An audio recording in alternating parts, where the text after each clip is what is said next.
What's up, folks? This is Storyalysis, and I'm Chris. I am Pierre. Whew! Is it hot in here, or is it just me? Oh shit, he's setting the mood. Yes, Christian. Yes, it is hot. Ah, it is hot. Oh, wait a minute. I know why it's hot. It's because we're on the erotica section, Pierre. Oh, we're about to get Holy banned. shit. Actually, Holy no, shit. We're not big enough to get banned. My parents are about to kill me. I mean, but Yeah. So you wanna introduce these poets since you're the one who decided to talk about sin today? crazy shit. So yes, Pierre listens to a ton of poems. This is Pierre's list. I need to stop saying that. Like, this is Pierre's list. We get it. It's Yeah, two of we you get it, and bro. one of you don't like poems. Great. All right, hold on. I like poems, okay? I like poems. Yes, Christian. Actually, not you. You've had some shocking reaction to some that I'm just like, damn, he really liked that poem, which Yeah. makes me happy. So that's cool. But so If I hate a poem, I'm you gonna like let you hate know. the poem. I know, right? I I'm understand. not gonna hold back. They don't know the amount of poems I removed from that list because they didn't pass Christian's I don't know grading. But it is what it is. R.I.P. to the fallen soldiers. The ones remaining, great. We're very grateful that you're allowing me to go through those, Christian. Thank you very much. Okay. But All right. yes, erotica, right? Poetry, right? What's good about this list, or the plethora of poems I've listened to over the years, is that they fall under so many different themes. Now, we're doing one that I didn't go look for. This is just from my YouTube, just just going from one poem to another, and I ended up on those two poems years ago. So Courtney Lynn, the first one. I don't even know the title of that poem, but I just titled it like a cat with a bell because she repeats that over and over. We're gonna go through that, and then we're gonna cover Olivia Gatwood, "Ode to My Lover's Left Hand," which Christian, I told you, I don't know if you know what that is, but when we get to the poem. We'll see if our interpretations line up. They match up. But yes, folks, erotica, salacious, auditory pornography, fucking yes, we're about to More get. so the first one than the second one. Oh. I feel like the We're second about one to get is graphic. Yeah, we're about to get more- rated R. But Yeah. yes, and Miss Courtney Lynn, very beautiful. She's married. I love that this is for her husband, which is so cool. I mean, it couldn't be for a boyfriend or a one night stand. It can be for whatever it is. But it's just something sanctimonial, something, something precious. The sanctity of just, it's a marriage. And she's being explicit about fucking her husband. But anyway, All right. let's go, Christian. Let's go. I have nothing else to All say. right. Let's go. Starting. All right, y'all. For my last piece, can I get nasty? Yeah. I'm gonna get a little nasty, but before I get nasty, I'm gonna give y'all a backstory. So I just got married, y'all. So thank y'all. So when I first met my husband, we went on a couple of dates. You know how you go on your dates, and then you get to the car, you give him that little hug, and you get ready to leave, get in your car, and go home. Well, I hugged my husband for the first time. We hadn't even kissed or nothing. And after I embraced him, my pussy said, "Ram."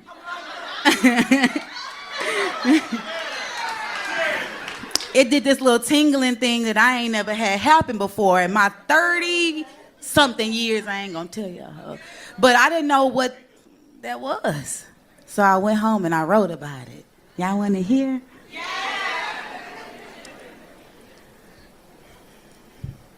I know I lust you, but now I think I love you. Or maybe it's just lust. I'm not sure what's going on between us, but trust. You make my kitty tingle like a cat with a bell. Every time I come around you, I'm aroused by your smell. You know what, Pierre? I feel like a lot of people neglect the importance of having a good, unique smell. Whether that be cologne, whether that be perfume. Because there's the ways you could be attractive to the senses, right? Like you got sight, you got sound, you got touch, you got smell. So for sight, there's physical attractiveness, obviously. For sound, most of the time that's a person's voice or even the things that they say. You got touch, that's the pleasure of just sex. Then you have taste, that's pretty much hygiene, right? People, depending on how freaky they are, they might lick every corner of a person's body. So in that scenario, you most certainly have a taste that is affected by your hygiene. But then for smell, cologne, perfume, I don't know. I get that sense that people neglect it, but it's a fantastic way to give presence or to give weight to your presence. Like, boom, I'm here. And when you're dating someone, being associated with a good smell can really round out your attractiveness because you're hitting a very important sense that I personally feel like isn't hit as much by a lot of people. Maybe I'm wrong. But even like not even just cologne, some women and men are just attracted to like natural body odor. Like I'm talking like you just came from the gym and your partner might be like really turned on by that, just like because you smell like sweat. Or no, more specifically, you smell like your sweat. So it's like a primal switch that gets flipped and it turns them on. But pop quiz, Pierre. What's the best way to apply cologne? Or what's a good way? What's a good way? let's test your knowledge. On your wrist and behind your ears. Okay, behind your ears. I've never heard this one. Is that Well, that's because my girl's the one that put cologne on me, and those are the spots she always puts them. But yeah, before I get off on that, before I get to that top quiz thing, well, you said like pheromones are your normal body odor, and my girl loved to like sniff me, like especially like when you're like get out of the shower or something, like just your normal scent. Some women are really into that, like your normal body odor. It's like something is just erotic about it. But yeah, back the cologne thing. Yeah, literally, it's always my wrists. She like rub them together, and then behind my ears. That's pretty much it actually, and then behind my neck. That's where she usually puts cologne for me on. Okay. Yeah, usually because from what I've gathered, the best places to put it, like the wrist, that's a really great place to put it, and then like wherever else you have a pulse point. So that's like the front of your neck, the two sides of your Adam's apple.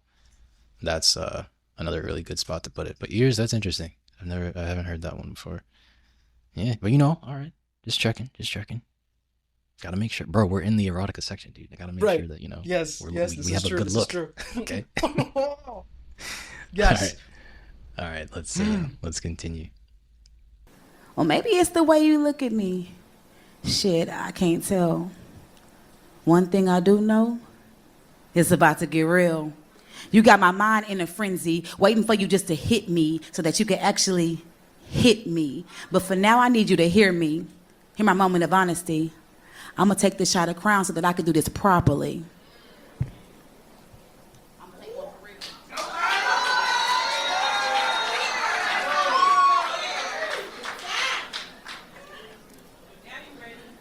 Sloppily. Okay.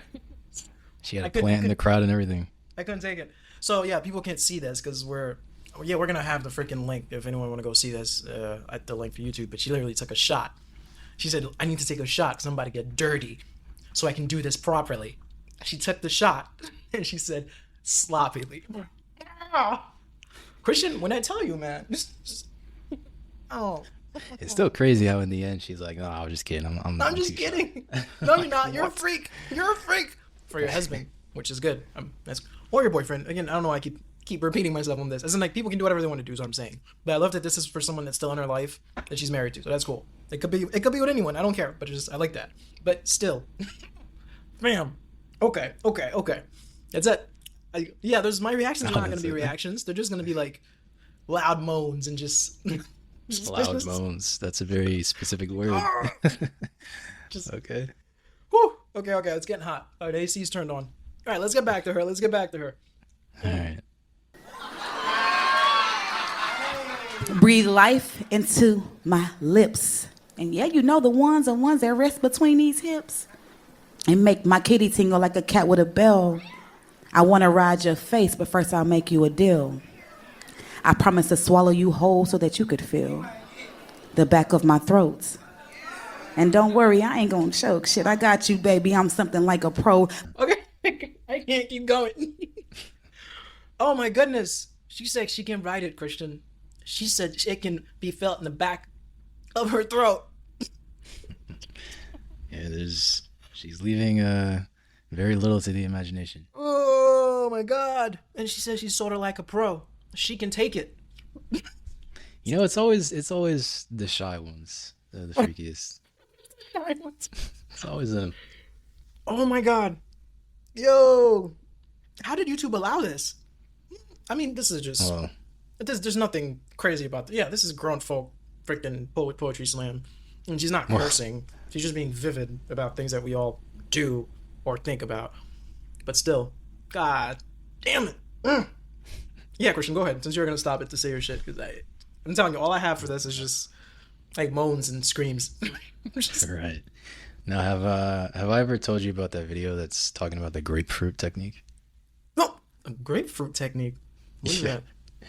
It's this video. This woman, she's in a pink crop top, and she's teaching about her special technique on how to give head.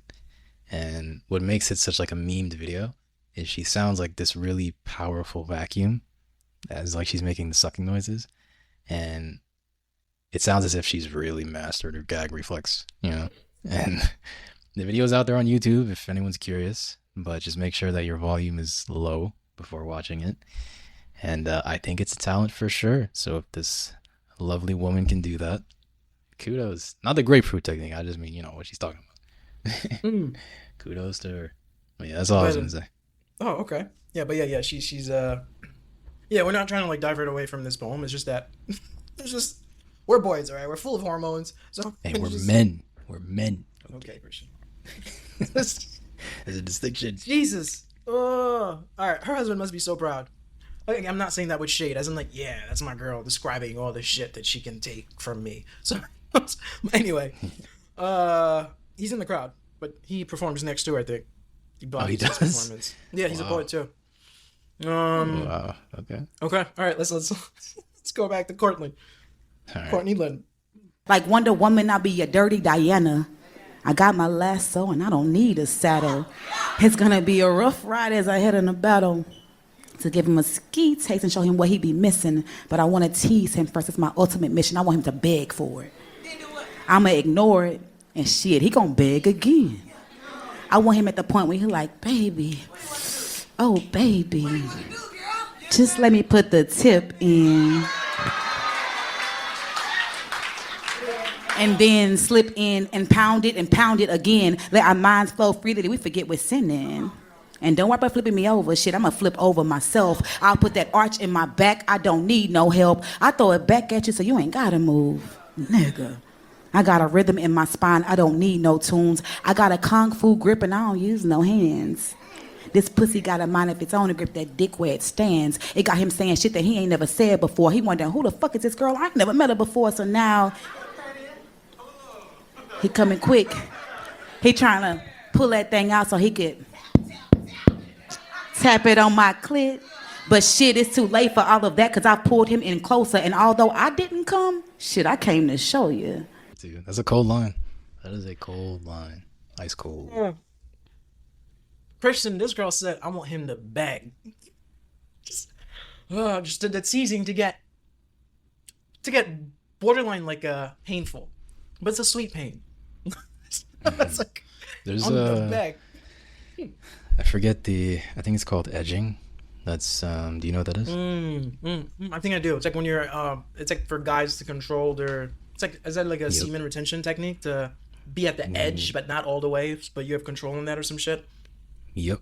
And there's also, what is it called? Orgasm denial, I think. It's like when somebody someone doesn't let you get off, like your partner. But yeah, it's, Damn. I think what she's talking about is like in the same realm of that. Oh no, the action's about to take place. Like, doesn't let you get off. Is like she's just painting the scene of what's about to go down. Listen, this shit won't be like a quick smash. Nah, this shit, there's gonna be romance. It's gonna be enticing. You know, there's gonna be a lot of foreplay, which is a thing that's very important for women, because you know, like I just saw me about to say everything I'm about to say, and I'm just like, oh, that sounds so. Like he knows what he's talking about, but he's not even a girl. From what I've heard. Man. If there was ever an episode to talk about it, it's this one. From what I heard, foreplay is extremely... My girlfriend can testify to this too. Foreplay is extremely important for a woman. Because where for a guy, a release, us coming is just real quick. Like, just... Well, not real quick. Like, it's easy. Because we just have one fucking stick. You just play with it the correct way, and then it erupts. But for a woman, where you know the G-spot... the clitoris, which is literally fucking at the not the top, as in the lips, the vagina lips. So therefore, stimulating that over and over, get like for it to get moist enough to receive the fucking penis. It's more delicate. It takes more for a woman than just us males. Yeah, So and you know when, what? I got a bone to pick with Mother Nature, but you can you can. I don't want to interrupt you. You can finish. no, so that's why I say foreplay is important with a girl. Where for a guy, penetration might just be it for us, but for a girl, it's a whole three-course menu. I hear from some women. I haven't spoken to every woman about this. Just my girl and a few other girls that I know. They've told me the same thing. Um, I don't know. It might be that. It might not be that. But yeah. So she's talking about setting up the mood. I'm just gonna tease him for him to beg and then pound and pound, pound it again. Christian, she says she gonna arch her back and throw it. She gonna throw it. She gonna throw that ass in the circle. She got a kung fu grip, Christian. She don't need no hand. Oh my god, Yeah. You know, bro. I was speaking of kung fu grip. I was talking to somebody. I don't want to say, who they were. Just I was talking to somebody, and they said that they almost died having sex once with a woman, and they weren't exaggerating because they said something about the position that she held him in. Like she was squeezing him so tightly, and the release of the orgasm was so intense that he really almost died. I forget how he showed me this scene from a movie that accurately described what was happening, but pretty much his circulation was being cut off by her because she was squeezing so tightly, and he had to like he had to punch her to be like, "Get the fuck away." Wait, this is a real life No, story. no, no, no. Like, it is a real story. But he was about to die. Like he was. I'm not kidding you.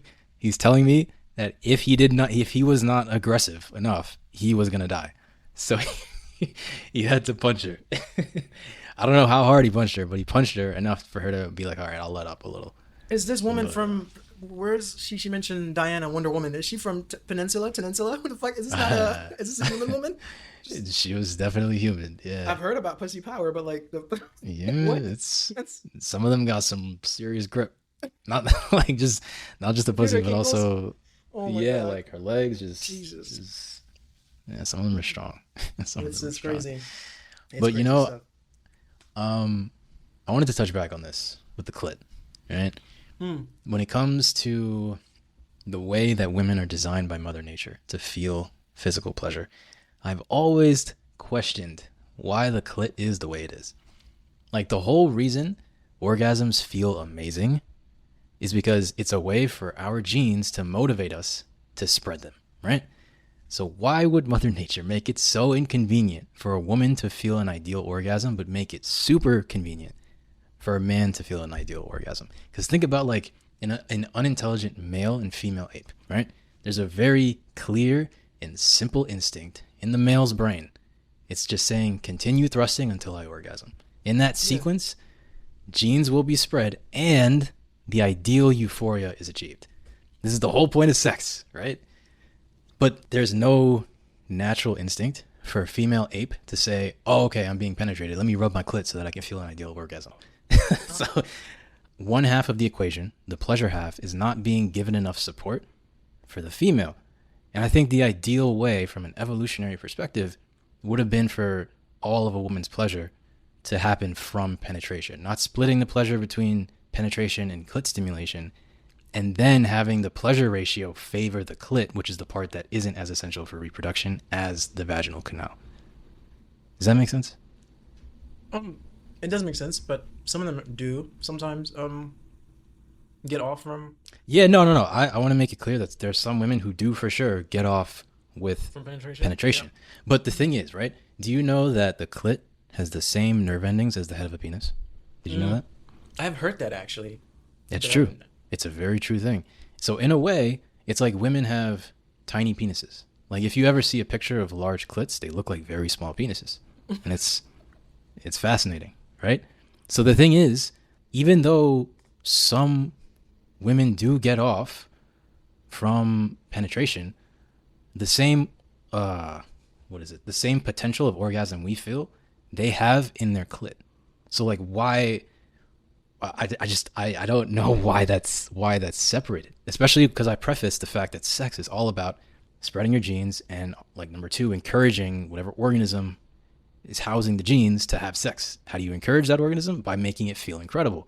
So if you take away what feels so incredible for a woman and put it in a position that an unintelligent creature will not think to target, like, I don't it's like there's some mistake that happened in how humans were designed.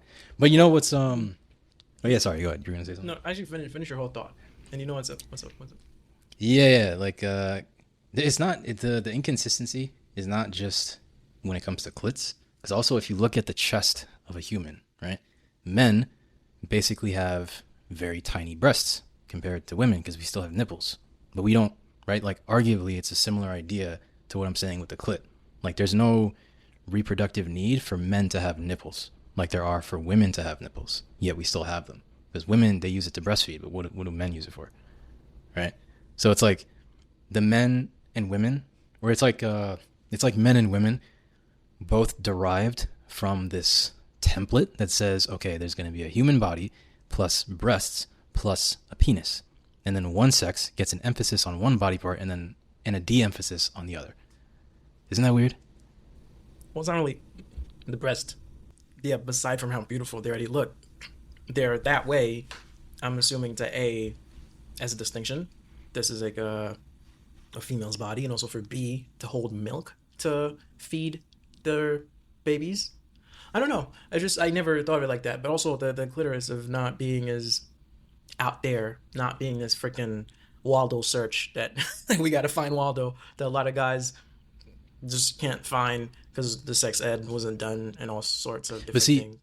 But see, that's exactly what I mean, right? If we are smart creatures, we have intelligence, and you still have people that are struggling to understand the role that the clit plays in sex. Not only just the role, but also some people struggle to find it. And I think a part of why people struggle to find the clit is that it can be very, like, just due to how it's structured, it can blend in very easily with the rest of the vagina. Lips of the vagina. That's true. Yeah. Imagine we're just taking it way back to before we could even talk, when we're just monkeys. How I don't understand why the pleasure would be so far from where the actual reproductive act is happening. The fact that it's not incorporated within the walls of the vagina, like the fact that it is far out. It's not like if we look at the basic act of a penis going into a vagina, right? Take out the foreplay, take out all that stuff. The male, can get a full orgasm just from the penetrative act. But for a lot of women, there needs to be the clitoral stimulation involved. But if we look at just the pure act of sex, penis and a vagina, the clitoris plays no role at just like looking at it from a purely evolutionary objective standpoint, right? Like when it comes to genes being passed down, the clit is not involved in the sequence of the penis going in the vagina. And that's what I'm like, man, why is it like that? I could be ignorant. There could be a very reasonable answer to this. But I don't know. I haven't exposed myself to that answer. So that's why I brought it up here, because I think it's interesting to think about. I guess sex was designed for reproduction instead of pleasure, but we men got a pleasure in shooting our seeds to reproduce. What? Because sex wasn't. Wait, I'm saying sex wasn't. I don't know what. Okay, I believe in God and stuff. Some people might not understand. So, its primary purpose was to reproduce. It was to multiply. So you know what? I forgot that I come sometimes from just like an evolutionary standpoint. And you come from more of like a biblical. So no, but I understand what you're saying. It is kind of unfair that in the act of reproducing, from a male perspective, we gain pleasure, or from a woman, she doesn't have to have an orgasm to have a kid. When it's unfair, right? Exactly. If we are having an orgasm to give her a kid, she is owed one too. But that's what makes that whole act more dynamic for men who are careful and considerate enough to want to fool their partner, to please their partner at the extent that they too are being pleased. that's where foreplay and clitoral stimulation and like fingering and like eating out, that's where these things would come to play. In a way, it's good because it makes sex more than just penetration. That's it. Because the other part, you might enjoy it. Like, yeah, I like eating my girl out. That's shit. I can just do that all day. I don't care. I'm a carnivore. But still, it's for her because it's a pleasure that she's going to get that I'm going to get later. Because shit, I'm gonna be coming in like fucking 10 minutes or some shit, and then we'll go again. But still, but yeah, it's I understand. I completely understand. It's it doesn't seem fair. It really does not. I was watching this Mark Norman, this comedian, Out to Eat or some shit is the title of its special. And he was like, if women had to have an orgasm to give birth, there'd be like 3 of you in here. He was talking to the crowd. He was like, women are getting cheated in the orgasm department. But it's, I completely understand. I understand everything you're trying to say. I love how we derailed from a very, well, not nasty, but salacious poem to some kind of thoughtful topics. Still within the same realm of genitalia. It's the whole point, right? But yeah, man. But yeah, back to homegirl. Kristen, she says she can go. All right? She says she can arch. She got that grip. She says she's a pro. Okay. All right. I have nothing else to say. All right. It's almost over, so let's just let it ride out. That I want to do this properly, but honestly, the crown got me a little talkative about shit in my mind that I wanted to do to you, all because you made my kitty tingle like a cat with a bell.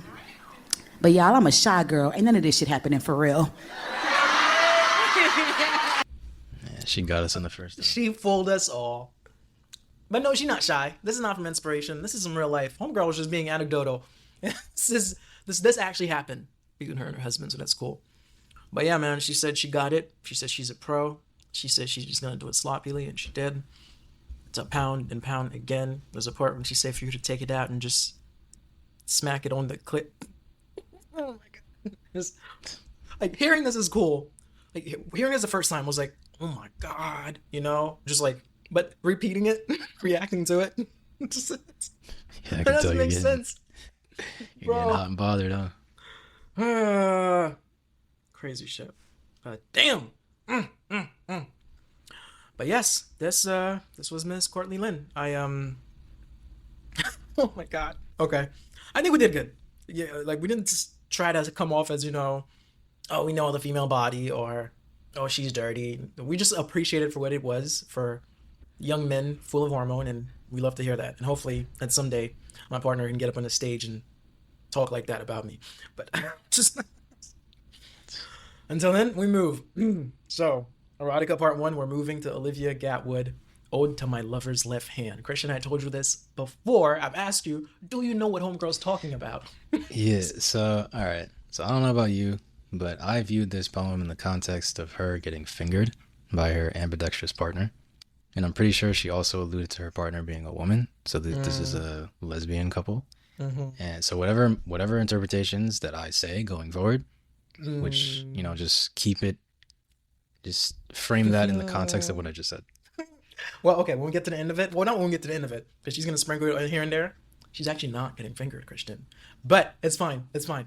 Well, it's interpretations, right? Forget I even said, no, this is not interpretation. This is a crystal clear thing that's happening to homegirl. It's not crystal clear. It's no, look it's at the not. fucking It's title, cryptic. bro. It's actually look at the cryptic. title. I know. Oh, to my lover's left hand. Christian, she didn't say left finger, left hand. But anyway. Okay. Fingers are part of the head. Christian, she's getting fisted. The poem's about getting fisted. Like her girlfriend's full hand is. But anyway, we're gonna. Sounds like an interpretation to me, but all right. All right. That's all good. Just scratch what I said. Let's get into it. All right. Oh, okay. Ode to my lover's left hand. There comes a moment on the first night, after the first of everything, that you admit the unremarkable talent of your right hand. And what you don't know is that in this moment, every constellation evolves into a different picture. Orion's belt moves its bookend parts to the base, pushes the middle star to the top to form a triangle. What I'm saying is, if this right hand is not your best bet, then nothing is what it claims to be. Suddenly, everything that calls itself ordinary must be a miracle. The romance novels at Walgreens must be a Bible. Cafeteria food prepared by the finest chefs. Your apartment is Boston's most coveted museum. All right, so let me go a little bit into why I think she's talking about fingering here specifically, and then later on or whenever you can talk about why you think it's fisting.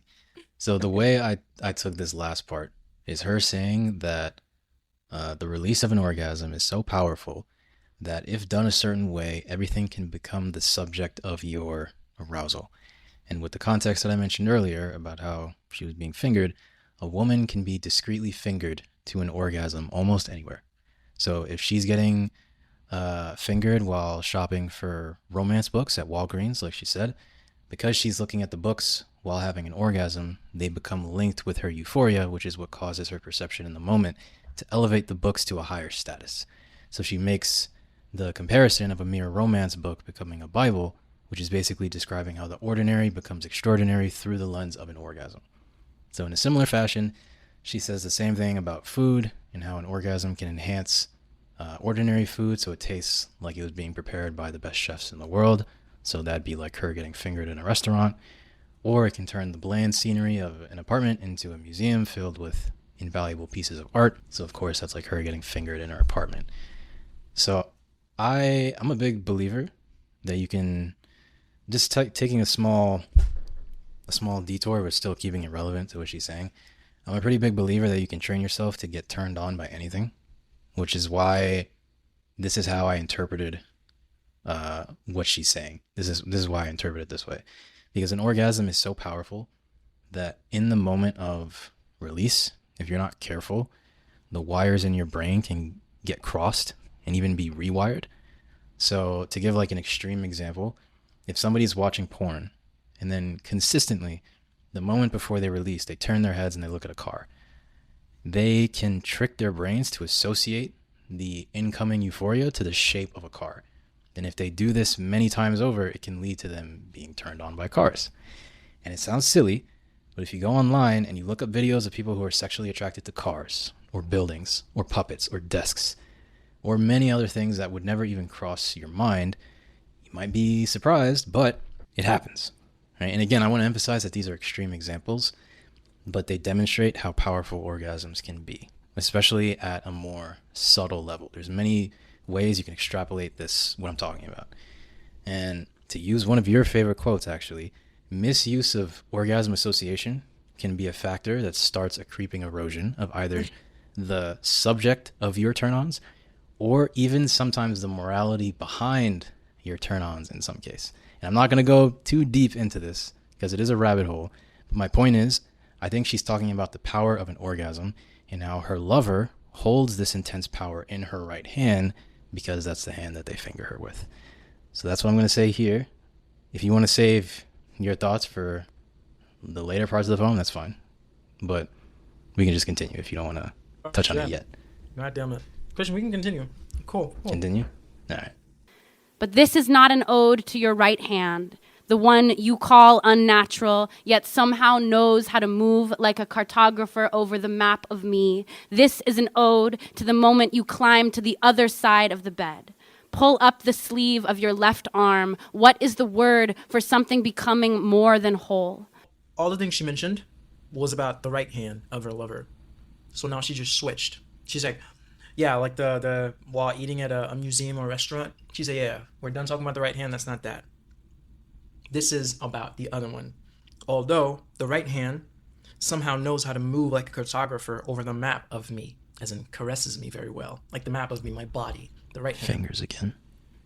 Yes, that's true. True. Fingers is what's used to fucking caress your lover or a person. I completely understand. She says, that's not the one I'm talking about. I'm talking about the left one. When you pull your sleeve, as in her girlfriend, because it's about a woman, is probably wearing a long sleeve, so she pulls it. So she's about to get in action. But yeah, so that's I'll stop there because you haven't gotten deeper into it yet. Okay, so you're saying she pulled her sleeve and she's making a fist. That's what you're saying? No, she'll explain it. She's about to give you a very visceral bird metaphor. Okay. But yeah, let's go. What is the word for a bird already stunning in its sitting form, opening its wings, and the watcher loses their breath? Is it yesterday was the best day, but today is forever? Is it believing wholly in your breath until you reach sea level and learn how easy breath can be? Is it just the word shine? Is it bloom? What is more beautiful than a hand? Alive, nimble, and reaching, ode to my lover's left hand is an ode to her voice in the shower, an ode to the unlocking of our thought-to-be-open throats. She said, where's a bird? What's more beautiful than a bird? Opening its wing. And the watcher loses their breath. It's like, it's just, I'm trying to picture her. Like, sure, she's not straightforward enough about this. It can be fingered, that's true. Like, my point of view, like, it's fisting. It's just from listening to this poem, I was like, the hand. And even the end of the poem, when we get to the end, I'll mention the line there too. So, opening its wing. When you're fingering, you don't, depending if you have like 2 fingers or 3 fingers, but there's an opening. When you think opening, you think spreading. You're opening the palm of your hand inside of her. The watcher loses their breath. A hand alive and well, reaching. Just fucking going for the uterus. But that's just my point of view on this. Yeah, it's just so the funny thing is, when I thought this, I scrolled through the comments. Everyone's like, oh, this is cool, this is great, this is nice. I'm like, nobody's saying what I think this is. I'm like, let me keep scrolling. Someone, Christian, said this poem, if no one knows it, it's just about her getting fisted. And I was like, oh my goodness. I was like, yes, whoever you are. That's what I was thinking. But yeah, I didn't see it. Yeah, those are telling comments like, oh, this is wow, this is cute, this is sexy. But like someone was like, yeah, this is about her getting fisted. I was like, oh, it's just you and me who knows this, who thinks of this, I mean. But yeah, it's there's gonna be more proof to make my claims. But still, fist or finger, it might just be 2 fingers. They're spreading inside of her. That sounds so weird. Listen, these people are intimate with their lovers or partners. Please don't take things I say at just take them as face value. I'm talking about a potential audience. This is so weird. Potential people. Yeah, it's just yeah, that's what happens. Sex is a very kinky and unique and barbaric, semi-barbaric thing. Barbaric, because some people like to get freaking just abused. it is this what it is. To each their own. But yeah, that's why I mentioned the bird opening its wing thing. But there's still gonna be more, Christian. There's still gonna be more. Oh, do you have anything to say about this part? No. I mean, no. It's all good, think, Christian. It's all good. Yeah. This segment is weird. Why did I add this segment? Because I heard these poems. That is what it is. All right, do you have one more stop? Because I'm done with stops after this. No. We could just go to the end. All right. Let's finish it up. When you make the switch, you begin to tell me about being ambidextrous, all of the things you can do with both limbs, texting, basketball, cutting open an avocado for lunch, but this, you say, this is for my left hand and my left hand only. And then, of course, before I can praise the right for its already perfect form, you shine or bloom or become the bird in flight and I lose my breath. Drop my binoculars. Don't care that I can't see you anymore because what is sight really? Your hand unseeable, yes, but inside me also. And what is that if not sight? What is the sky if not my body? A home for your open and boastful wing. So, yes, homegirl, because there's 2 women, said, baby, I'm ambidextrous. I can text with both hands. I can play basketball with both hands. Watch me cut this avocado. I can do it with my left or my right. But this, baby, this is only for my left hand. What we're about to do here is for my left hand only. You become the bird in flight and I lose my breath. So homegirl enters and opens her wing. Your hand, unseeable, yes, but inside me also. And what is that if not sight? I can't see your hand. It's inside me. What is the sky if not my body? A home for your open. I'm opening. This is audio. Fuck, you can't see me. I'm like opening my fist when I say open. A home for your open and boastful wing. What do you do with wings, Christian? You fly. How do you fly? If you don't have wings, I don't have wings. We've watched birds fly. The wings get spread. They fucking spread out. Like your hand unseeable, but inside me. What is sky? I lose my breath. My body is a home for your open and boastful wing, but with your left hand. Because if she said, ode to my lover's middle finger or pinky, or ode to my lover's fingers, because you can get, some women can get fingered with multiple fingers. I'd be like, cool, that's cool. I would still come to that conclusion because she doesn't say fingers. If she replaced hands with fingers, and that whole bird metaphor that she went back on twice about spreading the wings and your hand unseeable, yes, but inside me, that shit solidified it to me. But that's what's good about these things, right? Like, you can draw different interpretations. Like, poets do this very beautifully. It's like reading a book. It's like reading a book, like you said. Like, you can picture the shape in your mind how you want it to. Like, you're your own filmographer, if that's a word, or painter, or whatever, or architect. And these people just provide you with whatever plans you see fit in your mind. But when I read this, and when whatever that other person that commented read this, listened to this, we're like, homegirl's getting fisted. And this is why it is in the erotic portion. Or fingered, if you think so. I guess maybe why I assume this is fingering and you assume this is fisting is because, like, you're looking at the last part of the poem, like the second half, and I'm looking at the first half. Like, how do you, because would you say in the very first half, like, does that sound more like fingering or does that sound more like fisting to you? I'm looking at the whole poem. From the whole poem, right. She's talking about how what her lover's right hand can do. And she flipped. She said, but I'm not talking about your right hand. Like, I'm talking about your left hand. Yeah. So the right hand might be fingering, caressing. And she said left hand. And then the lover takes place and you say your left hand, this is only for your left hand, what we're about to do. The thing's not getting done constantly in the poem. The thing gets done at the end of the poem. She praises the right hand. The name of the poem is Older Left Hand. But the first half of the poem is about the right hand. The remarkable talent of your right hand. How you can you canvas my body with your right hand. But we're not talking about your right hand. And then she flips. Although you're ambidextrous, great. We're talking about your left hand. It's like your hand unseeable, yes, but inside me. Like when you spread your wings, I lose my breath. But it's just interpretations. Okay. Interpretations. I'm starting to see why you're convinced that it's fisting, because it doesn't make sense. But you said it doesn't make sense? No, it does. It does make sense. I guess it's just the way she's talking about this poem. It sounds like she's trying to be very romantic, and she's just like really trying to disguise that she's just talking about getting fisted. Yes, like, yes. That's why I fucking love this poem, because I love to think. You know this about me. Like, this is why I watched Tenet 6 times. If I don't understand some shit, or if it's not clicking, I'm gonna go back. Be like, what is some girl talking about? Like, when I first heard this, I'm like, okay, wings, that's cool. And unseeable, yes, inside me, your boastful wing. I'm like, what is Olivia talking about? Like, speak to me, girl. What are you saying? And I was like, oh. And then that one comment, it was just one comment. Some person said she's talking about getting fisted. And I was like, oh my goodness. Thank you. Because I thought, this is strange. And how do I even know what fisting is? Too much porn. But yeah, some crazy stuff. That might also be, like, I'm not really sure what fisting is exactly. Like, I know you like shove a fist up there, but like, I didn't know if you opened your hands, because I assume if we're talking about fisting, it's just you're going in and out with your fist, like balled up like a fist.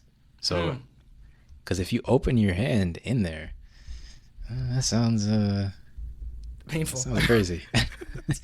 I feel like that's fisting isn't accurate enough to describe what's happening, if that's what you're doing. So maybe that's another reason why there's a disconnect for me, at least like when I was first watching this or listening to this. But, and also, like, I mean, I went like a much more wholesome route in the end. That's completely different to what you're saying. Yeah. I can understand. Because I'm still, at this point, I was still on the fact that the first half of the poem talks about the right hand being associated with sex. So the second half of the poem, I thought, I was thinking of the title, and I was like, okay, because her hands of her partner, the hands of her partner might be symbolizing two different things. So the right hand could be a symbol of intimacy, because, again, I was under the assumption that she was getting fingered. So I thought the left hand was symbolizing emotional intimacy, because it's the hand that I thought her partner was using to be expressive and creative and doing non-sexual activities. So, and these activities I thought were bridging. It was a bridge that connects their emotions together. So when she's doing mundane things with her left hand, like texting on her left hand, or playing sports with Olivia, where she's favoring her left hand, like basketball, dribbling with her left hand, like I thought that was just to say, like, this is how we connect outside of sex. And then when Olivia was saying, like, before she can even praise her right hand, which symbolizes how they're connected sexually, that's what I thought, her breath was already stolen by her left hand, which again I thought symbolizes how their lives are connected emotionally and spiritually. So her partner being ambidextrous would have been a way of saying her partner is a brilliant lover both inside and outside the bed. And it would be an explanation for why the poem is called Ode to My Lover's Left Hand, because she was already swept off her feet by just 50% of her partner's romantic potential. And she was just using the left and right hands to symbolize this. That's how I approached it. But your way makes sense too. So, but again, No, bro, I interpretations. completely understand. Yeah, it's let's see how you can see it like that. Completely understand. But yeah, man, it's some crazy shit. It's these women know how to get it on with their partners. One is extremely vivid, like Miss Courtney Lynn was, and then Olivia Gatwood. I'm eating like trail mix. Olivia Gatwood was a bit more not so in your face. But yeah, great. This was Erotica part 1. All right. All right. All right. See you next time. Yep. Bye. Bye.